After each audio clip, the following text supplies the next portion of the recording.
Eu fui pregar certa feita numa das grandes igrejas do Brasil, e o convite era dos jovens da igreja. Me convidaram e me deram um tema para falar sobre santidade. Quando eu terminei de pregar, um grupo desses jovens me pegou pelo braço, me levou para dentro de uma sala, e um desses jovens botou o dedo no meu nariz e disse: o senhor é um homem retrógrado. O senhor está pensando o quê? Nós somos jovens, somos universitários. Qual é o problema da gente ir para a balada? Qual é o problema da gente ir para a boate? Qual é o problema de nós tomarmos as nossas bebidas favoritas no sábado à noite? Qual é o problema? Domingo estamos na igreja. Se a gente não curtir a vida agora, não vai curtir nunca mais. Eu tomei um susto, porque eu pensei que eu fosse apanhar naquele dia. Depois que eles acalmaram um pouco, eu disse duas coisas apenas para eles antes de ir embora. Eu disse: jovens, primeiro eu estou aqui porque vocês me convidaram. Segundo, eu estou aqui porque vocês me deram um tempo para falar. Terceiro, que eu expus o texto da Bíblia. E quarto, antes de ir embora, eu preciso dizer duas coisas para vocês. A primeira delas, 1 Coríntios 10, 31.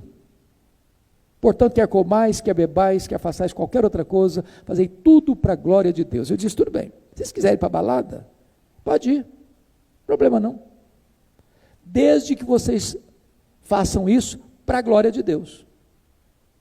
Se vocês conseguirem fazer para a glória de Deus, pode ir, só que eu duvido que consigam. Se quiser encher a cara, ok, mas tem que ser para a glória de Deus. Se conseguir fazer para a glória de Deus, vai em frente. Segunda coisa que eu preciso dizer é Colossenses 3,17. Tudo que fizerdes, seja em palavra, seja em ação, fazer em nome do Senhor Jesus, dando por isso graças a Deus Pai. E eu disse: então quando vocês forem para a balada da próxima, você tem que chegar lá e dizer o seguinte: eu estou aqui em nome de Jesus, e louvado seja Deus, porque eu estou nessa aqui. Quando encher a cara de novo, enche a cara, mas eu estou fazendo isso aqui em nome de Jesus, e louvado seja Deus, porque eu estou tomando todas. Se conseguirem, vão em frente, e até logo. Fui embora.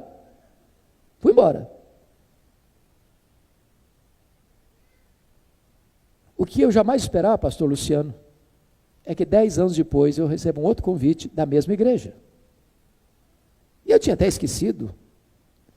Quando eu chego lá, uma senhora me aborda logo de chegada, me fazendo a pergunta mais indiscreta que se faz a um pastor. Nunca faça essa pergunta a um pastor, por favor.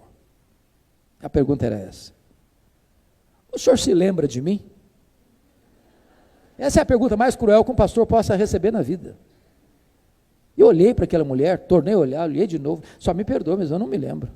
E ela me disse: eu sou a mãe do rapaz que botou o dedo no seu nariz. Falei: pronto, não apanhei da primeira, vou apanhar da segunda. Eu disse: e aí, o que aconteceu com seu filho? Ela me disse: aquele dia que o senhor confrontou meu filho, Deus usou esse confronto. Aquele dia foi o dia da libertação do meu filho. Deus mudou a vida dele. Meu filho é um líder dessa igreja hoje, um homem de Deus, cheio do Espírito Santo de Deus. Eu quero dizer para você, jovem que está aqui, que o lugar de jovem curtir a vida é na presença de Deus. É na presença de Deus que tem plenitude e alegria. É na destra de Deus que tem delícias perpetuamente. Irmãos, é sabido que nós celebramos as vitórias mais doces e choramos as derrotas mais amargas da vida dentro do território da família. Estou seguro de que, por mais bem-aventurada que seja a sua família, você também tem lutas, porque nenhum de nós tem uma família perfeita, nenhum de nós veio de uma família perfeita. E esse texto que acabamos de ler retrata de forma eloquente uma crise familiar, uma terrível crise familiar. Estamos vendo aqui o retrato de um genro que foge do sogro. O sogro é o rei de Israel, o genro aquele que há de sucedê-lo no trono. Diz a Bíblia que Saul quer matar Davi, de forma insana, contumaz. Ele procura Davi pelas cidades, pelos campos, pelos desertos, pelas cavernas. E quando Davi não tem mais como fugir de seu sogro, rei de Israel, ele busca asilo político fora de Israel, em território filisteu. Esse povo era um inimigo histórico do povo de Israel. Mas Davi encontra abrigo entre os filisteus, acha graça diante do rei filisteu, o rei Aquis, e este o adota. E inclusive estabelece a cidade de Ziclag como a sua cidade refúgio, para ele e seus 600 homens, com as suas respectivas famílias, ficarem. É nesse ínterim que o rei filisteu reúne suas tropas, convoca seus soldados e marcha resoluto para guerrear contra Saul, contra Israel. Vale destacar que a essas alturas Davi era o escudeiro do rei filisteu, do rei Aquis. E lá vai Davi com seus homens, liderando e capitaneando aquele exército que vai guerrear contra Israel. Quando de repente os príncipes filisteus disseram para o príncipe, para o rei filisteu: esse homem é um guerreiro, esse homem é experimentado na guerra, esse homem é israelita. Se ele se voltar contra nós, ele nos imporá uma derrota cachapante. Despede-o. E diz a Bíblia que a contragosto o rei filisteu despediu Davi e os seus homens, e ao retornarem para a cidade de Ziclag, perceberam com grande e profunda dor que a cidade onde estavam suas respectivas famílias havia sido atacada, queimada e ferida pelos amalequitas. E os amalequitas, não obstante essa tragédia toda, ainda leva cativos os filhos, as filhas e as mulheres. Quando Davi e seus homens chegam e enxergam esse cenário amargo, todos desatam a chorar, até não terem mais forças para chorar. E os aliados de Davi se revoltam contra Davi, diante desse cenário tão amargo, e resolvem apedrejar Davi. E Davi muito se angustiou, mas ele se reanima no Senhor seu Deus, e clama a Deus em oração: perseguirei eu bando, alcançá-lo-ei. E Deus responde para Davi: persegue o inimigo, Davi, porque tudo que ele tomou de você, você vai trazer de volta. E Davi foi, e Davi lutou, e Davi venceu, e Davi tomou tudo de volta: os filhos, as filhas, as mulheres, o despojo. Essa narrativa bíblica, meus irmãos, retrata certamente a grande crise da família. É um espelho da grande crise que nos atinge. Se vocês perceberam, 5 áreas vitais foram atingidas aqui. Primeira área financeira.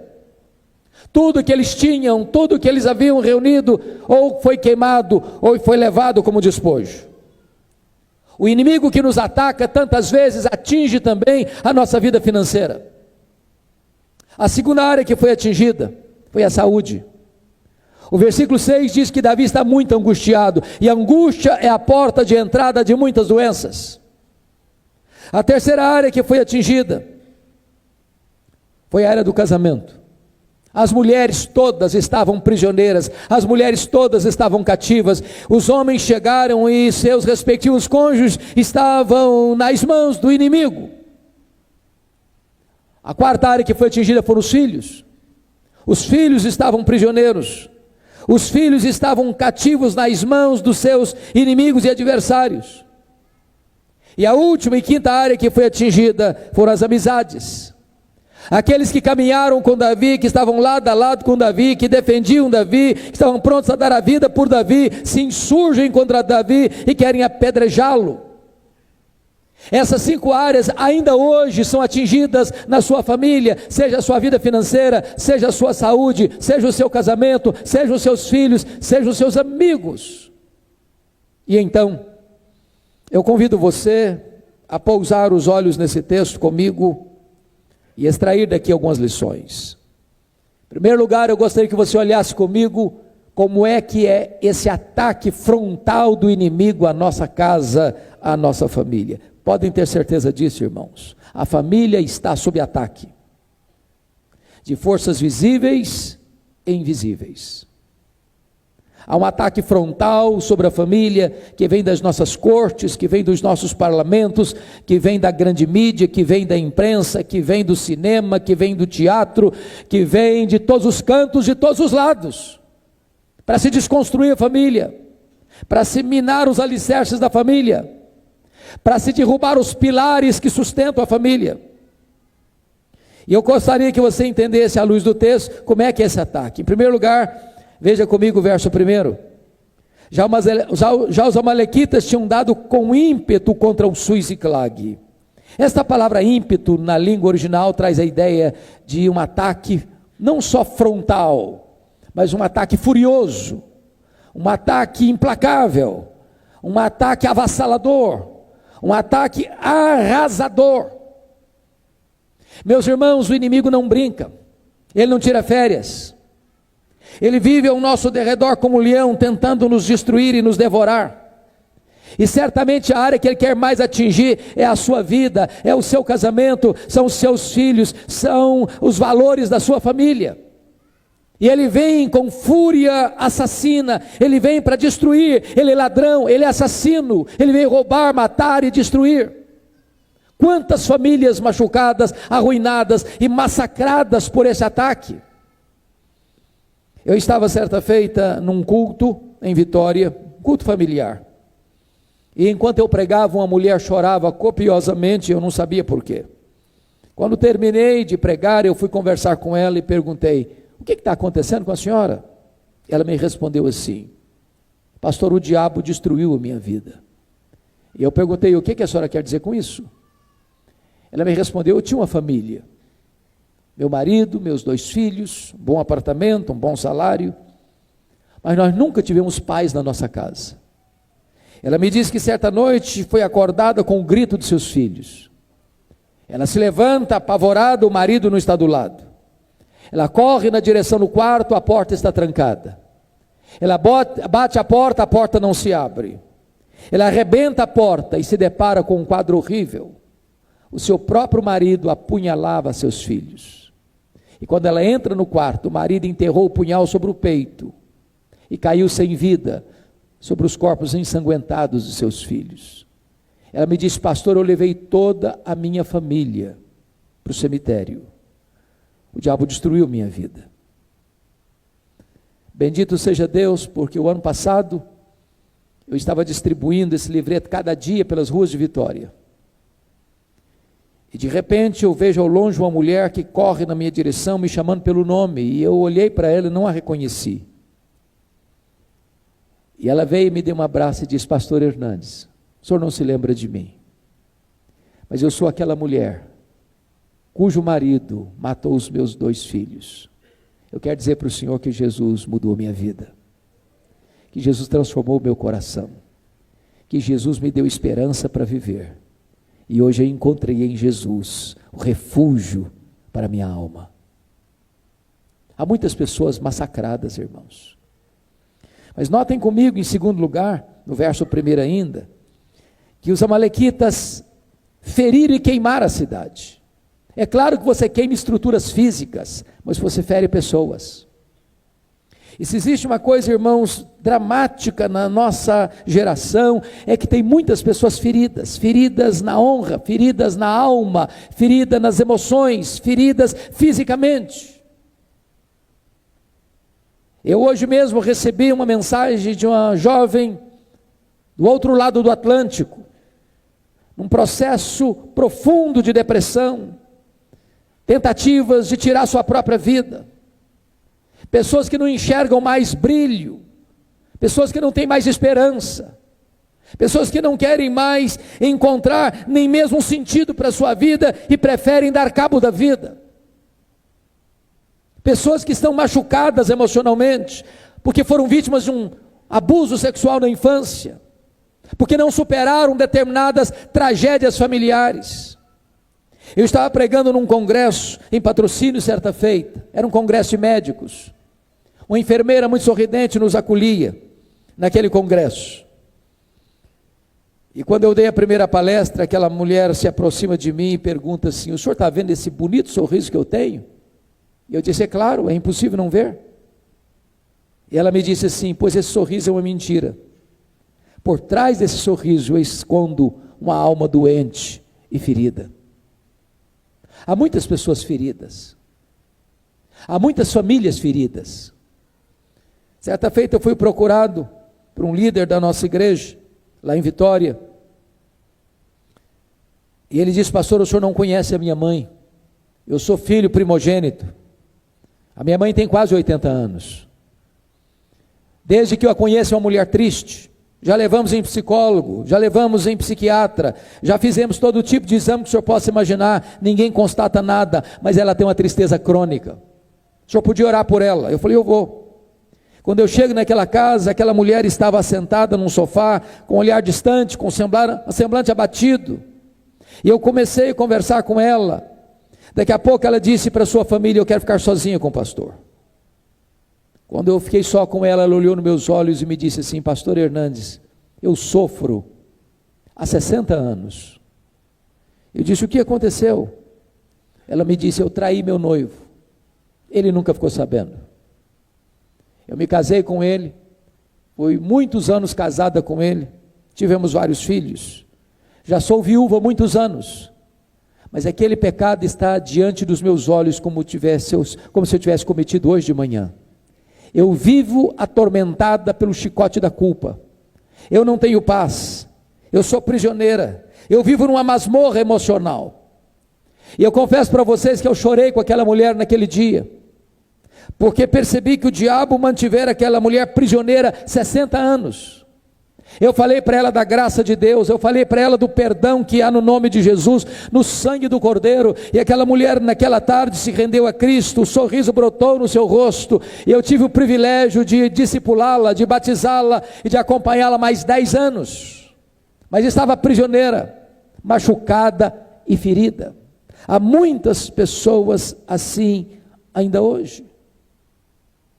Estava pregando em São Paulo recentemente, e uma senhora de 60 anos se aproxima de mim, e ela levantou a blusa da sua manga, me mostrou uma grande cicatriz no braço, e me disse: o senhor está vendo essa cicatriz, pastor? Eu falei: estou vendo, filha. Ela me disse: pois eu fui esfaqueada pela minha mãe quando eu tinha 10 anos. Ela me disse: eu odiei a minha mãe 50 anos, eu enterrei a minha mãe e não perdoei a minha mãe. Há uma dor, há uma mágoa no meu coração que não tem cura. Há muitas pessoas ainda feridas, feridas da mágoa, feridas da falta de perdão, feridas pelas tragédias da vida. E eu chamo a sua atenção para o versículo 2 e 3, porque quando o inimigo ataca, ele fere estruturas, ele queima estruturas, ele fere pessoas, mas ele leva pessoas cativas. Diz o texto que as mulheres, os filhos e as filhas eram prisioneiros nas mãos do inimigo. E eu pergunto a você: que marido pode estar bem se sabe que a sua mulher está prisioneira? Que mulher pode estar bem se sabe que o seu marido é uma pessoa cativa? Como é que os pais podem estar bem se sabe que os seus filhos estão prisioneiros nas mãos do inimigo?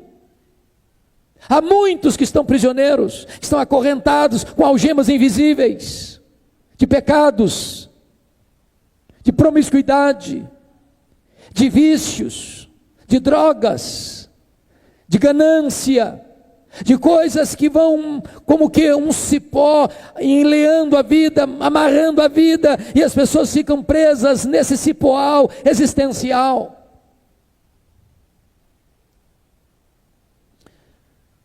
Eu não me esqueço do dia que um dos líderes de música da nossa igreja um dia se aproxima de mim e disse assim para mim: pastor Hernandes, eu estou comunicando ao senhor que eu estou saindo de casa.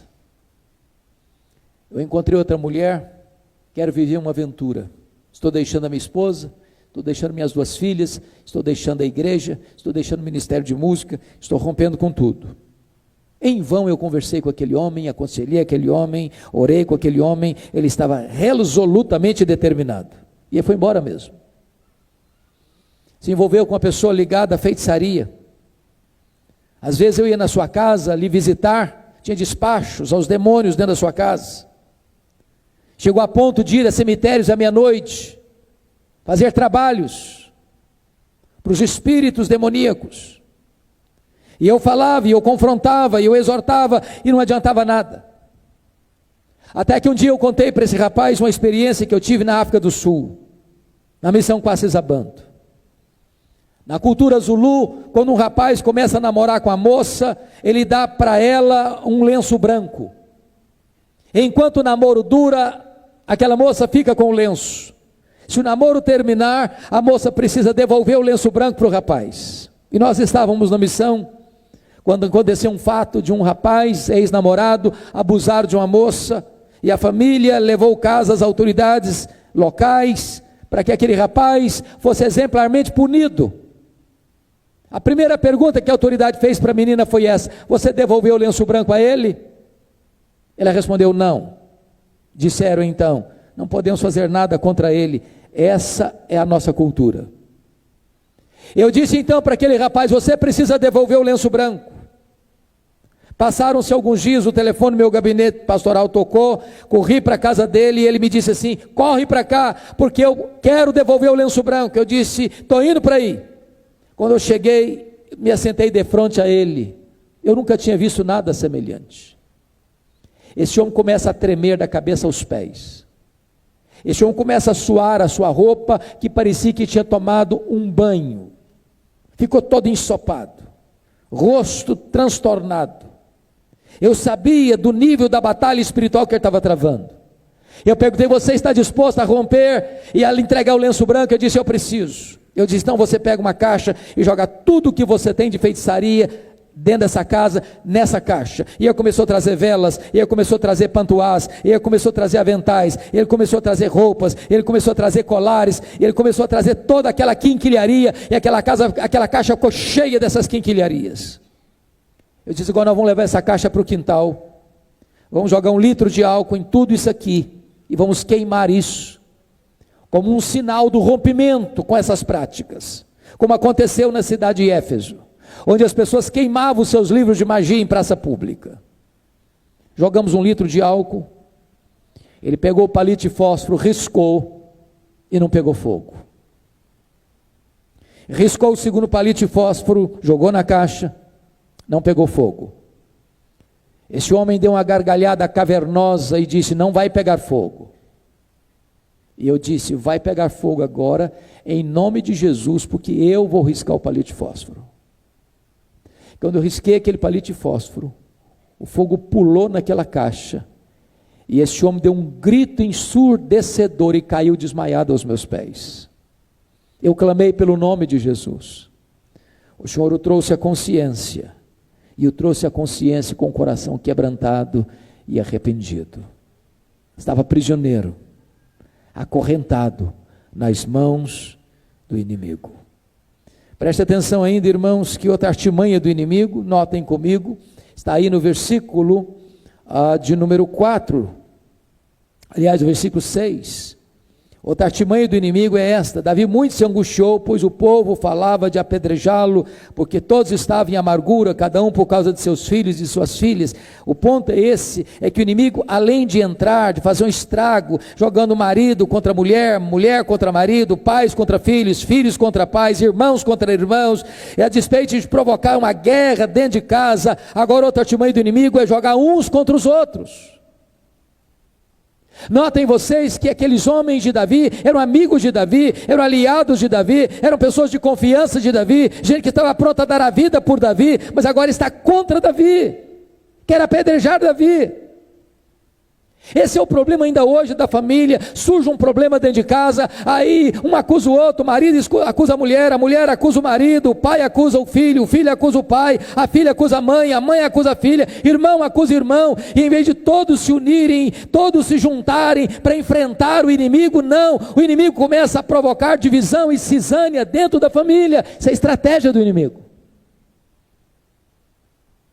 A nossa luta não é contra carne e sangue, mas contra principados e potestades, contra dominadores deste mundo tenebroso, contra forças espirituais das regiões celestes. Irmãos amados, o seu problema não é a sua mulher, o seu problema não é seu marido, o seu problema não é seu sogro, o seu problema não é a sua sogra, o seu problema não é o seu genro, o seu problema não é a sua nora, o seu problema não é o seu parente, o seu problema não é o seu vizinho. Você precisa entender que é uma luta maior do que essa, é uma luta espiritual, tantas vezes. Mas prestem mais atenção, queridos. Olhem comigo o versículo 16, nós não chegamos a lê-lo, mas vamos ler agora. Estavam os amalequitas espalhados sobre toda a região, comendo, bebendo e fazendo festa por todo aquele grande espojo que tomaram da terra dos filisteus e da terra de Judá. O ponto aqui é este: quando o inimigo vem e ataca a nossa família, irmãos, e tira proveito, e provoca estragos, e deixa a gente ferida, e traz prejuízo, e traz dor, o inimigo celebra essas vitórias que adquire sobre nós. Eu não estou dizendo que haja clima para festa no inferno, e nem que os demônios consigam celebrar com alegria, mas que eles celebram quando impõem sobre nós alguma derrota. Isso eles celebram. A grande pergunta que eu faço nesta noite é: onde a minha família está produzindo festa? No acampamento de Deus ou no arraial do inimigo? Eu queria ilustrar isso com uma outra família. Vocês certamente se lembram de Sansão. Sansão é um dos homens mais fantásticos da Bíblia. Sansão foi um juiz que fez carreira solo na libertação do seu povo. A Bíblia diz que o seu nascimento foi um milagre. Sua mãe era estéril. Seu nascimento foi comunicado por um anjo de Deus. Seus pais se preocuparam em educá-lo antes mesmo de ser concebido. Ele nasceu e foi consagrado como nazireu, como consagrado ao Senhor desde o ventre. E como nazireu que era, ele tinha um voto tríplice a cumprir. Ele não podia tocar em cadáver. Ele não podia beber bebida forte. Ele não podia cortar o cabelo. Diz a Bíblia que Sansão agora é um jovem, um gigante, e ele está caminhando por Tímina, e ele olha para uma moça filisteia e diz para o seu pai e para sua mãe: eu quero aquela mulher para mim. Seu pai e sua mãe aconselharam: meu filho, tem tantas moças em Israel, aquela moça pertence ao povo que nos oprime. E ele respondeu para o seu pai e para sua mãe: eu quero aquela, porque só daquela eu me agrado. Nota de rodapé: fogo agora, em nome de Jesus, porque eu vou riscar o palito de fósforo. Quando eu risquei aquele palito de fósforo, o fogo pulou naquela caixa, e esse homem deu um grito ensurdecedor e caiu desmaiado aos meus pés. Eu clamei pelo nome de Jesus. O Senhor o trouxe à consciência, e o trouxe à consciência com o coração quebrantado e arrependido. Estava prisioneiro, acorrentado nas mãos do inimigo. Preste atenção ainda, irmãos, que outra artimanha do inimigo, notem comigo, está aí no versículo de número 4, aliás, o versículo 6. Outra artimanha do inimigo é esta: Davi muito se angustiou, pois o povo falava de apedrejá-lo, porque todos estavam em amargura, cada um por causa de seus filhos e de suas filhas. O ponto é esse, é que o inimigo, além de entrar, de fazer um estrago, jogando marido contra mulher, mulher contra marido, pais contra filhos, filhos contra pais, irmãos contra irmãos, e a despeito de provocar uma guerra dentro de casa, agora outra artimanha do inimigo é jogar uns contra os outros. Notem vocês que aqueles homens de Davi eram amigos de Davi, eram aliados de Davi, eram pessoas de confiança de Davi, gente que estava pronta a dar a vida por Davi, mas agora está contra Davi, quer apedrejar Davi. Esse é o problema ainda hoje da família. Surge um problema dentro de casa, aí um acusa o outro, o marido acusa a mulher acusa o marido, o pai acusa o filho acusa o pai, a filha acusa a mãe acusa a filha, irmão acusa irmão, e em vez de todos se unirem, todos se juntarem para enfrentar o inimigo, não, o inimigo começa a provocar divisão e cisânia dentro da família. Isso é a estratégia do inimigo. A nossa luta não é contra carne e sangue, mas contra principados e potestades, contra dominadores deste mundo tenebroso, contra forças espirituais das regiões celestes. Irmãos amados, o seu problema não é a sua mulher, o seu problema não é seu marido, o seu problema não é seu sogro, o seu problema não é a sua sogra, o seu problema não é o seu genro, o seu problema não é a sua nora, o seu problema não é o seu parente, o seu problema não é o seu vizinho. Você precisa entender que é uma luta maior do que essa, é uma luta espiritual, tantas vezes. Mas prestem mais atenção, queridos. Olhem comigo o versículo 16, nós não chegamos a lê-lo, mas vamos ler agora. Estavam os amalequitas espalhados sobre toda a região, comendo, bebendo e fazendo festa por todo aquele grande despojo que tomaram da terra dos filisteus e da terra de Judá. O ponto aqui é este: quando o inimigo vem e ataca a nossa família, irmãos, e tira proveito, e provoca estragos, e deixa a gente ferida, e traz prejuízo, e traz dor, o inimigo celebra essas vitórias que adquire sobre nós. Eu não estou dizendo que haja clima para festa no inferno, e nem que os demônios consigam celebrar com alegria, mas que eles celebram quando impõem sobre nós alguma derrota. Isso eles celebram. A grande pergunta que eu faço nesta noite é: onde a minha família está produzindo festa? No acampamento de Deus ou no arraial do inimigo? Eu queria ilustrar isso com uma outra família. Vocês certamente se lembram de Sansão. Sansão é um dos homens mais fantásticos da Bíblia. Sansão foi um juiz que fez carreira solo na libertação do seu povo. A Bíblia diz que seu nascimento foi um milagre, sua mãe era estéril. Seu nascimento foi comunicado por um anjo de Deus. Seus pais se preocuparam em educá-lo antes mesmo de ser concebido. Ele nasceu e foi consagrado como nazireu, como consagrado ao Senhor desde o ventre. E como nazireu que era, ele tinha um voto tríplice a cumprir. Ele não podia tocar em cadáver. Ele não podia beber bebida forte. Ele não podia cortar o cabelo. Diz a Bíblia que Sansão agora é um jovem, um gigante, e ele está caminhando por Tímina, e ele olha para uma moça filisteia e diz para o seu pai e para sua mãe: eu quero aquela mulher para mim. Seu pai e sua mãe aconselharam: meu filho, tem tantas moças em Israel, aquela moça pertence ao povo que nos oprime. E ele respondeu para o seu pai e para sua mãe: eu quero aquela, porque só daquela eu me agrado. Nota de rodapé aqui. Eu sou pastor há 36 anos, eu nunca vi um rapaz ou uma moça que, tendo desobedecido pai e mãe na área de namoro, tenha sido feliz no casamento. Rapaz e moça, se você está aqui hoje me assistindo, escute seus pais, honre seus pais, obedeça a seus pais. Pois bem, Sansão não quis ouvir seus pais, e ele vai para a casa dessa moça, diz a Bíblia, e um leão novo salta em cima dele, e ele era muito forte, pega esse leão, rasga-o como se rasga um cabrito, e joga do lado de fora da estrada. Eu acho curioso, que talvez você e eu não consigamos rasgar um coelho, quanto mais um leão, nem muito menos um cabrito. Quando ele vai para a festa do casamento, o dia do casamento, lembrou-se do leão, passou por lá, tinha um enxame de abelhas na caveira do leão, ele pega um favo de mel da caveira do leão, começa a chupar o mel e ainda dá para o seu pai. Quebrou ali o primeiro voto nazireado. Ele não podia tocar em cadáver. Ele procurou doçura no que estava podre. Ele procurou prazer naquilo que era proibido. Aí diz a Bíblia que ele vai para a festa, e está escrito lá em Juízes 14:10, que ele deu um banquete, porque este era o costume dos moços da época.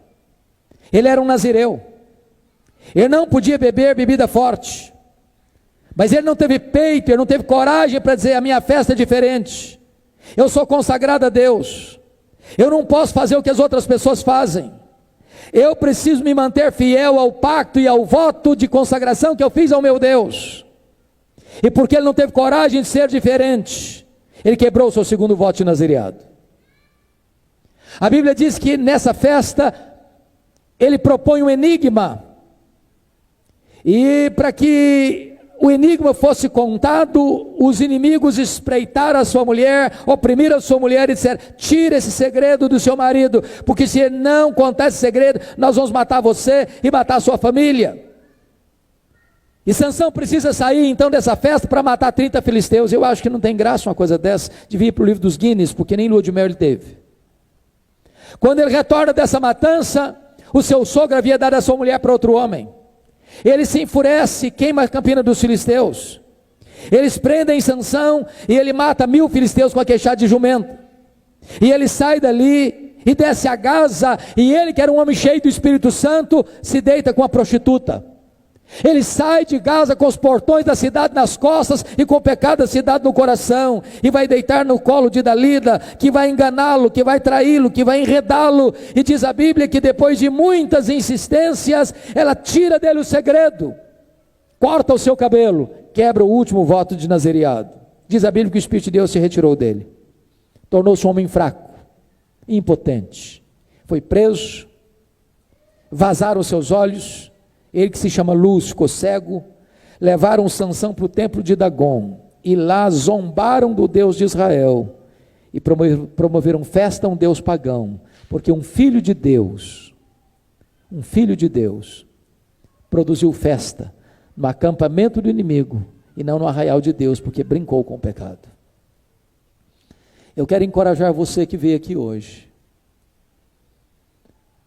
a andar com Deus, a ser fiel a Deus, a não transigir os valores de Deus, a não brincar com os preceitos de Deus, a não relativizar os absolutos de Deus, a andar em fidelidade aos preceitos de Deus, porque se nós transigirmos com os valores de Deus, amanhã a nossa vida pode produzir festa no acampamento do inimigo e não no arraial do Deus Todo-Poderoso. Mas, irmãos amados, a pergunta é: o que fazer quando você constata que a sua família está oprimida, que a sua família está sendo atacada, que a sua família está sendo encurralada, que a sua família está sendo emparedada, e que o inimigo está entrando e tirando proveito, e que o inimigo está fazendo estragos dentro da sua casa e dentro da sua família? O que Davi nos ensina? O que precisamos fazer? Que milagres nós precisamos receber na nossa família? A primeira coisa que Davi fez, preste atenção comigo, está no versículo 4. Diz o texto que Davi chorou até não ter mais forças para chorar. A nossa geração não tem lutado pela família, ou se luta com os olhos enxutos demais. Qual foi a última vez que você chorou pela sua família? Qual foi a última vez que você chorou pelo seu cônjuge? Qual foi a última vez que você chorou pelos seus filhos? Qual foi a última vez que você chorou em público para todo mundo ver? Quem chora em público está dizendo que alguma coisa está errada. Quem chora está dizendo que não pode se conformar com o caos. Quem chora está dizendo que não pode jogar a toalha e nem entregar os pontos. Quem chora está dizendo: meu Deus, eu não posso me conformar com essa situação na minha casa. Talvez, amados, chegou a hora de nós chorarmos diante de Deus, como Neemias chorou, como Davi chorou, como o próprio Senhor Jesus Cristo chorou ao olhar a impenitência da cidade de Jerusalém.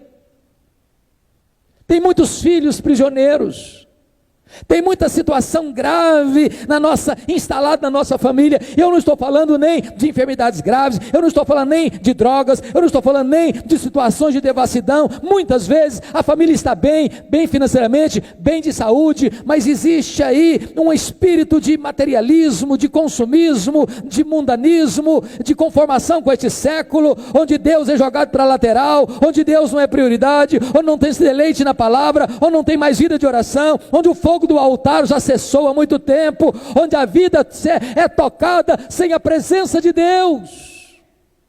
E tem tragédia maior, irmãos, do que o conforto sem a presença de Deus? Tem tragédia maior do que a prosperidade sem a bênção de Deus, sem a presença do Altíssimo? Nós precisamos de um milagre. Isso me faz lembrar de um pastor batista do nosso tempo, pastor lá em Brooklyn, Nova York, pastor Tim Simbala. Esse pastor tem uma das igrejas mais promissoras da América hoje. O ministério de música desta igreja é conhecido em todos os Estados Unidos. Um dia o pastor Tim Simbala chegou em casa, sua filha primogênita disse assim para ele: papai, eu não quero saber mais do seu Deus, não quero saber mais da igreja, quero dizer para o senhor que eu quero curtir a vida, eu quero ver que estou do outro lado do muro, eu estou saindo de casa. O pai pediu, insistiu, até chorou, não adiantou nada, aquela menina botou a mochila nas costas e foi embora. Pastor Tim Simbala pensou em abandonar o ministério. Um dia um amigo liga para ele da Flórida e diz: pastor Tim Simbala, esquece essa menina, toca a sua vida, ela não está nem aí com você. Mas eu pergunto a vocês nesta noite: que pai esquece uma filha? Que mãe esquece um filho? Pastor Tim Simbala estava um dia na igreja, numa vigília de oração, quando se levanta uma senhora da igreja e diz assim para ele: pastor Tim Simbala, a nossa igreja nunca levantou um clamor em favor da sua filha, a nossa igreja nunca chorou pela sua filha. E ele diz que naquela noite os crentes deram as mãos, fizeram um grande cordão ao redor dos bancos, e ele diz que aquele templo se transformou numa sala de parto, de gemidos, de soluços, de lágrimas. Quando ele chegou em casa de madrugada, ele disse para sua esposa: querida, eu não tenho dúvidas de que Deus libertou a nossa filha nesta manhã. 2 dias depois, a campainha toca bem de manhã, a esposa foi à porta para abrir, era sua filha em lágrimas, ela entra correndo dentro de casa, vai no quarto onde está seu pai, abraça as pernas de seu pai e diz: papai, por favor me conte, o que aconteceu há 2 dias de madrugada?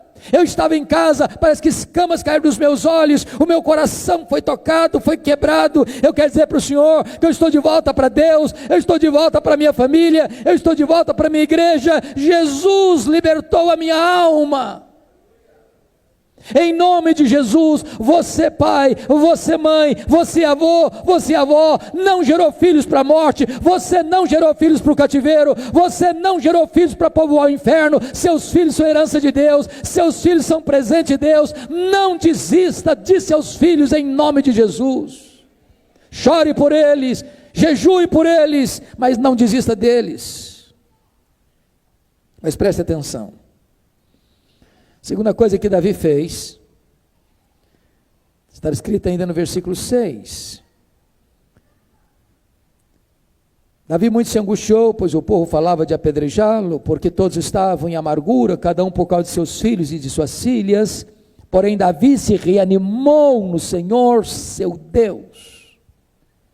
Irmãos, esse é um dos quadros mais lindos da Bíblia para mim, porque pense comigo, um líder como Davi, que tinha 600 liderados, é como um pastor que tem no seu rebanho 600 membros, e na hora de uma crise, não tem nenhuma pessoa do lado dele, não só estão se opondo a ele, mas querem matá-lo. Mas diz a Bíblia que Davi, porém, se reanimou no Senhor, seu Deus. Não é porque ele era forte, não é porque os inimigos eram fracos, não é porque os amigos estavam do lado dele, não é porque ele tinha uma estratégia. Isso significa, irmãos, que por pior que seja o quadro da sua casa, por mais dramática que seja a realidade da sua família, por mais amarga que seja a dor que você esteja vivendo, por mais profundo que seja o vale que você esteja atravessando, por mais terrível que seja a tempestade que desabou sobre a sua casa, entenda uma coisa: se você se voltar para Deus, tem esperança. Não tem causa perdida para Deus, não tem problema insolúvel para Deus, não tem casamento irrecuperável para Deus, não tem jovem que Jesus não possa curar, libertar, transformar, levantar e encher do poder do seu Espírito, a esperança para a família, a milagre para a família, se você agora mesmo se voltar para Deus, se reanimar no Senhor seu Deus e colocar a sua família no altar de Deus. Mas notem mais, terceiro lugar, diz o texto que Davi, ao se reanimar no Senhor seu Deus, ele não reage de maneira carnal, não é uma bravata humana, ele se reanima no Senhor seu Deus e cai de joelhos. Ele se reanima no Senhor seu Deus, não para lutar com armas carnais, mas com armas poderosas em Deus. Ele se reanima para orar. Irmãos, deixa eu dizer a vocês, há alguns nós na nossa família que não vão ser desatados com argumentos, com expedientes humanos, com estratagemas humanos, nem com brigas nos tribunais. Há determinados nós na nossa casa que só vão ser desatados com oração, oração, oração. O que me impressiona é que quando Davi ora ao Senhor, eu penso que é uma das orações mais curtas e mais objetivas de toda a Bíblia. A oração de Davi consiste apenas em duas perguntas: perseguirei eu o bando, alcançá-lo-ei, se fosse hoje diria, em nome de Jesus, amém. Mas o que essa breve oração de Davi está dizendo? O que ele está orando é o seguinte: meu Deus, eu estou levando de goleada do inimigo, o inimigo atingiu de cheio a minha vida, alcançando e atingindo a minha família. Senhor, eu estou envergonhado, Senhor, eu estou machucado, Senhor, eu estou ferido, Senhor, eu não posso estar bem se o meu cônjuge está nas mãos do inimigo, Senhor, eu não estou bem se os meus filhos estão nas mãos do inimigo, Senhor, eu não posso me conformar com isso, Senhor, eu não posso aceitar a decretação da derrota na minha vida, Senhor, o que eu vou fazer? Eu vou aceitar passivamente essa decretação da derrota, ou eu vou reagir? E Deus responde a Davi imediatamente: reage, Davi, porque tudo que o inimigo tomou de você, você vai trazer de volta. Quando você ora, Deus responde. Deus é o Deus que faz milagres, irmãos. O que você não pode fazer, Deus pode fazer. Os nós que você não pode desatar, Deus desata. As algemas que você não pode quebrar, Deus quebra. As amarras que o diabo pôs na nossa vida, que o pecado pôs na nossa vida, que o mundo pôs no nosso caminho, Deus é poderoso para desatar tudo isso, para livrar-nos de tudo isso e nos dar vitória, no nome poderoso de Jesus Cristo. Agora preste atenção, o que Deus promete é vitória e não ausência de luta, porque Davi orou, mas não ficou só nisso, ele orou e agiu. Diz a Bíblia que ele sai com os seus 600 homens para lutar contra os amalequitas, para tomar de volta as suas respectivas famílias. Diz a Bíblia que desses 600, 200 ficaram para trás de cansados que estavam. Mas uma coisa é certa: quando você age em resposta à oração, em obediência às promessas de Deus, nada nem ninguém pode deter os seus passos. E eu quero encorajar você a lutar pela sua família, fundamentado nas promessas de Deus.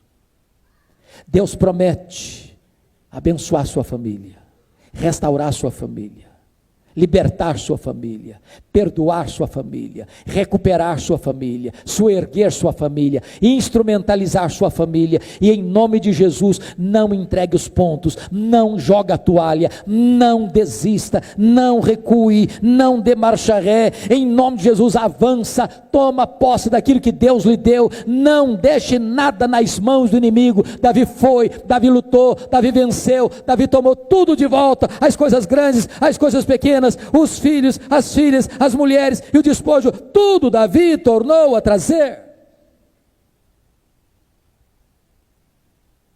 O que é que você tem? Olhando para trás, que você já teve, que foi perdido pelo caminho. Lembra lá do começo do seu casamento, do brilho nos olhos, do afeto, da doçura, do diálogo, do carinho, do respeito. Lembra lá do primeiro amor. Lembra lá daquele tempo que você reunia seus filhos para orar e para ler a Bíblia. Lembra lá daquele tempo em que você pegava os seus filhos e tinha prazer de ir para a igreja com eles. Lembra lá daquele tempo onde você tinha prazer e deleite em ler a Bíblia, e você ia lendo a Bíblia, e esse livro era vivo nas suas mãos, e ardia o seu coração. Lembra lá aquele tempo onde você era fiel ao seu Deus, onde você se deleitava em Deus, onde você era uma bênção na igreja de Deus.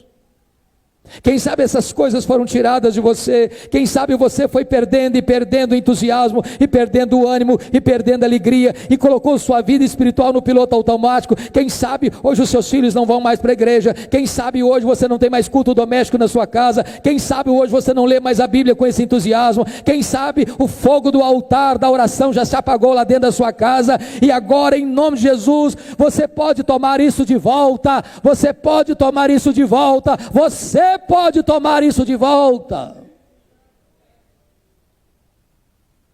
Eu quero concluir remetendo você ao versículo 19. No final do verso diz: tudo Davi tornou a trazer. E quero encerrar remetendo você ao livro de Êxodo, porque penso eu que o livro de Êxodo é o livro mais eloquente da Bíblia no que tange a batalha espiritual e luta da família. E quando o povo de Israel estava saindo do Egito, no Êxodo, para formar uma grande nação, para se constituir o povo de Deus, Faraó tentou 4 alternativas para reter o povo. A primeira delas está em Êxodo 8:25. Faraó disse para Moisés: ô Moisés, não precisa ir embora não, levante altares no Egito mesmo, sirva a Deus aqui mesmo. A proposta do faraó era a seguinte: Moisés, você quer ser crente? Você quer servir a Deus com as suas famílias? Fica aqui mesmo, o Egito é confortável, Egito é símbolo do mundo. E Moisés disse: não, nós vamos sair, aqui é terra de escravidão, nós somos um povo livre, Deus nos libertou e nós vamos embora. Aí o faraó partiu para a segunda proposta, lá em Êxodo capítulo 8, verso 28. Ô Moisés, então faz o seguinte, pode ir embora, mas não vá muito longe não, vão ser bons vizinhos aqui, fica aqui perto. Quando você sentir saudades do Egito, volta para cá, faça um turismo aqui. A ideia é a seguinte: você quer ser crente? Não vá com muita sede ao pote não. Você quer consagrar a sua família a Deus? Cuidado, não seja muito afoito não. Curta o melhor dos dois mundos. Mas a Bíblia diz que Moisés resistiu a essa proposta, disse: não, nós vamos embora. Nós não vamos ficar por aqui não, nós vamos embora, nós somos um povo livre. Aí o faraó partiu para a terceira proposta, está lá em Êxodo capítulo 10, versículos 10 e 11. Tá bom Moisés, você quer ir embora, pode ir, mas os de cabecinha branca vão embora, a juventude, os jovens ficam no Egito, lugar de jovem curtir a vida é no Egito. Que proposta sedutora, não? Tem muita gente dizendo isso hoje, irmãos. Tem muito jovem crente dizendo assim: não, a vida passa, a juventude passa, se eu não curtir a vida agora, não vou curtir nunca mais. Me permitam contar-lhes uma experiência. Eu fui pregar certa feita numa das grandes igrejas do Brasil, e o convite era dos jovens da igreja. Me convidaram e me deram um tema para falar sobre santidade. Quando eu terminei de pregar, um grupo desses jovens me pegou pelo braço, me levou para dentro de uma sala, e um desses jovens botou o dedo no meu nariz e disse: o senhor é um homem retrógrado. O senhor está pensando o quê? Nós somos jovens, somos universitários. Qual é o problema da gente ir para a balada? Qual é o problema da gente ir para boate? Qual é o problema de nós tomarmos as nossas bebidas favoritas no sábado à noite? Qual o problema? Domingo estamos na igreja. Se a gente não curtir a vida agora, não vai curtir nunca mais. Eu tomei um susto, porque eu pensei que eu fosse apanhar naquele dia. Depois que eles acalmaram um pouco, eu disse duas coisas apenas para eles antes de ir embora. Eu disse: jovens, primeiro eu estou aqui porque vocês me convidaram. Segundo, eu estou aqui porque vocês me deram um tempo para falar. Terceiro, que eu expus o texto da Bíblia. E quarto, antes de ir embora, eu preciso dizer duas coisas para vocês. A primeira delas, 1 Coríntios 10, 31. Portanto, quer comais, quer bebais, quer façais qualquer outra coisa, fazei tudo para a glória de Deus. Eu disse: tudo bem, se vocês quiserem ir para a balada, pode ir, problema não. Desde que vocês façam isso para a glória de Deus. Se vocês conseguirem fazer para a glória de Deus, pode ir. Só que eu duvido que consigam. Se quiser encher a cara, ok, mas tem que ser para a glória de Deus. Se conseguir fazer para a glória de Deus, vai em frente. Segunda coisa que eu preciso dizer é Colossenses 3,17. Tudo que fizerdes, seja em palavra, seja em ação, fazer em nome do Senhor Jesus, dando por isso graças a Deus Pai. E eu disse: então quando vocês forem para a balada da próxima, você tem que chegar lá e dizer o seguinte: eu estou aqui em nome de Jesus, e louvado seja Deus, porque eu estou nessa aqui. Quando encher a cara de novo, enche a cara, mas eu estou fazendo isso aqui em nome de Jesus, e louvado seja Deus, porque eu estou tomando todas. Se conseguirem, vão em frente, e até logo. Fui embora.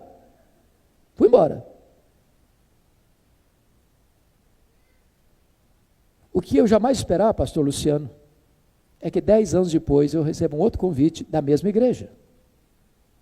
E eu tinha até esquecido. Quando eu chego lá, uma senhora me aborda logo de chegada, me fazendo a pergunta mais indiscreta que se faz a um pastor. Nunca faça essa pergunta a um pastor, por favor. A pergunta era essa: o senhor se lembra de mim? Essa é a pergunta mais cruel que um pastor possa receber na vida. Eu olhei para aquela mulher, tornei a olhar, olhei de novo: só me perdoa, mas eu não me lembro. E ela me disse: eu sou a mãe do rapaz que botou o dedo no seu nariz. Falei: pronto, não apanhei da primeira, vou apanhar da segunda. Eu disse: e aí, o que aconteceu com seu filho? Ela me disse: aquele dia que o senhor confrontou meu filho, Deus usou esse confronto. Aquele dia foi o dia da libertação do meu filho. Deus mudou a vida dele. Meu filho é um líder dessa igreja hoje, um homem de Deus, cheio do Espírito Santo de Deus. Eu quero dizer para você, jovem que está aqui, que o lugar de jovem curtir a vida é na presença de Deus. É na presença de Deus que tem plenitude e alegria. É na destra de Deus que tem delícias perpetuamente. Mas Moisés não aceitou a proposta de Faraó, senão nós vamos todo mundo embora. Aí o Faraó partiu para a quarta e última proposta. Está lá em capítulo 10, versículo 24 de Êxodo. O Faraó disse: tá bom, vocês podem ir embora. O rebanho de vocês fica no Egito. Vocês servem a Deus, o dinheiro vocês servem ao Egito. Tem muito crente, irmãos, que o dinheiro dele não serve a Jesus. Então deixa eu dizer algo muito solene para você nesta noite. Se o seu bolso ainda não está convertido, questione se o seu coração já está. Porque Jesus Cristo disse: onde estiver o teu tesouro, aí estará o teu coração. A resposta de Moisés a Faraó foi emblemática. Ele respondeu assim: Faraó, você quer todos os nossos rebanhos? Pois então escute isso: nenhuma unha, Faraó, nenhuma unha ficará no Egito. Tudo que nós somos, tudo que nós temos é de Deus e vai estar a serviço de Deus. Eu confesso a vocês que até hoje eu não entendi muito bem para que serve uma unha. Mas Moisés foi claro: nenhuma unha vai ficar no Egito. Tudo que Deus nos deu vai estar a serviço de Deus. Eu quero encorajar você hoje, agora, a tomar de volta tudo aquilo que Deus lhe deu. Não deixe nas mãos do inimigo nem uma unha. Sua casa é de Deus, seu cônjuge é de Deus, seus filhos são de Deus. Não abra mão, não desista, tome de volta. Eu quero orar com vocês nessa noite. Nós estamos na presença do Deus Todo-Poderoso que opera maravilhas, que faz milagres. Talvez cada um aqui tenha uma situação única, distinta, da necessidade de uma intervenção sobrenatural de Deus. Pode ser uma enfermidade física, a necessidade de uma cura. Pode ser um problema financeiro grave, precisando de um socorro de Deus, de uma porta aberta. Pode ser um problema no casamento, de repente você está aqui, o seu casamento está como uma luz prestes a apagar. E Deus hoje pode restaurar seu casamento. Pode ser pai e mãe que estão aqui hoje, coração apertado, porque os filhos que foram criados no Evangelho estão longe de Deus, e você hoje quer ver um sinal do favor de Deus, na libertação, na restauração desse filho, dessa filha. Em nome de Jesus, eu hoje quero orar por um milagre de Deus na sua vida. Então, se você hoje anseia por esse milagre de Deus na sua casa, no seu casamento, na sua saúde, na sua vida financeira, na vida de seus filhos, na vida da sua parentela, eu quero colocar a sua vida diante do trono da graça de Deus. E se você anseia por isso, eu peço a você que fique em pé, onde você estiver. Se você tem uma necessidade de um milagre de Deus hoje, na sua casa, na sua vida, na sua família. Deus, nós estamos na Tua presença. Tu és o mesmo Deus do passado, Tu serás o mesmo Deus no futuro, Tu és o mesmo Deus hoje. O que Tu fizeste, Tu podes fazer de novo. Para Ti não há impossíveis, para Ti não há causas perdidas, para Ti não há vida irrecuperável. Para Ti não há casamento sem restauração. Para Ti não há jovem, rapaz e moça, filhos e filhas, que não possam ser transformados e cheios do Espírito Santo. Meu Deus, nós oramos agora por um milagre dentro da nossa família. Que as mágoas sejam desfeitas, que as dores sejam tratadas, que as feridas sejam cicatrizadas, que os abismos sejam, ó Deus, enterrados e aplanados com a ponte do perdão. Meu Deus, em nome de Jesus, traz cura, traz libertação, traz perdão, traz esperança, traz reconciliação, traz paz, traz manifestação do Teu poder. Que nós saiamos daqui hoje, Deus, com um sinal do Teu favor. Que cada um possa sair daqui com a disposição, Deus, de lutar pela sua família, de dar o primeiro passo, de não aceitar passivamente a decretação da derrota, mas de sair ao encontro na busca daqueles que precisam ser resgatados, em nome de Jesus. Ainda que o cansaço venha, ainda que a fadiga venha, ainda que os recursos sejam poucos, mas não permita que nós retrocedamos. Dá-nos coragem, dá-nos perseverança, dá-nos força para irmos, para lutarmos, para vencermos e para trazermos de volta aquilo que Tu nos deste. Abençoa o Teu povo, abençoa as famílias aqui reunidas, e que esta seja uma noite de milagres, que essa seja uma noite dos céus descendo à terra, que essa seja uma noite da manifestação do Teu poder, que essa seja uma noite em onde a Tua glória reflita-se neste lugar. Nós oramos em nome de Jesus, e para a glória de Jesus. Aleluia, amém.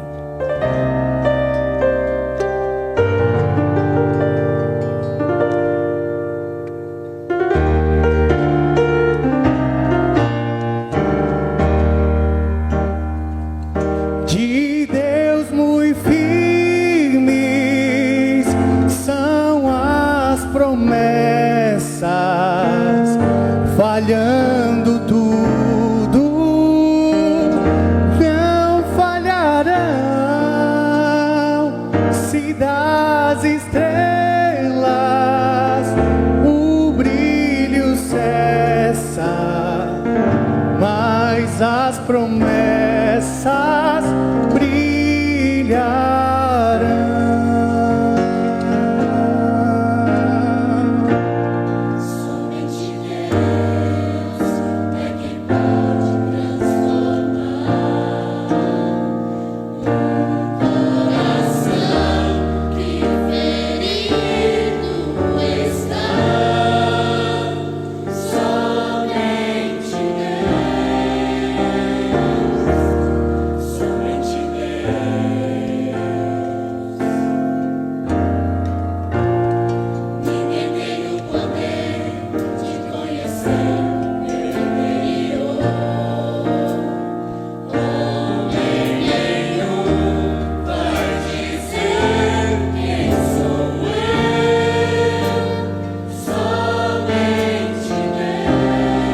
quem pode entender.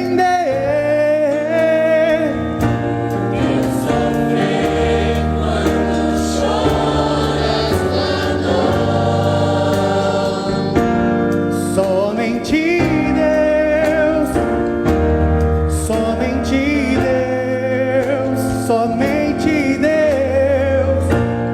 Ele é o Pai, o eterno Criador.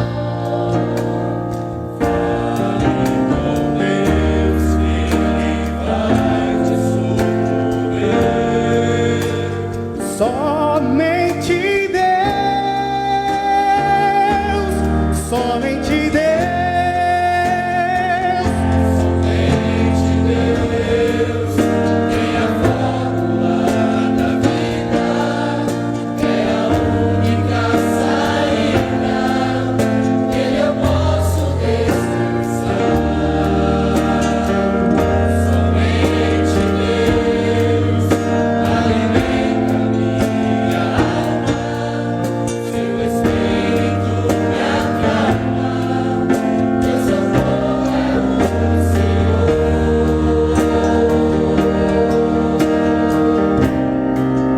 Meu socorro é o Senhor.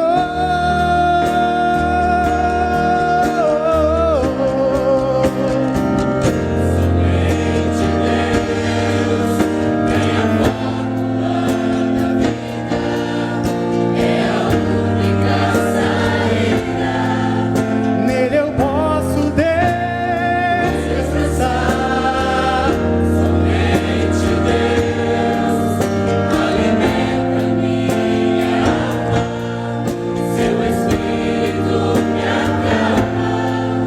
Meu socorro é o Senhor.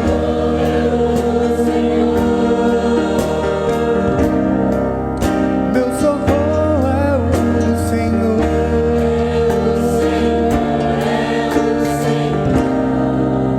Meu socorro.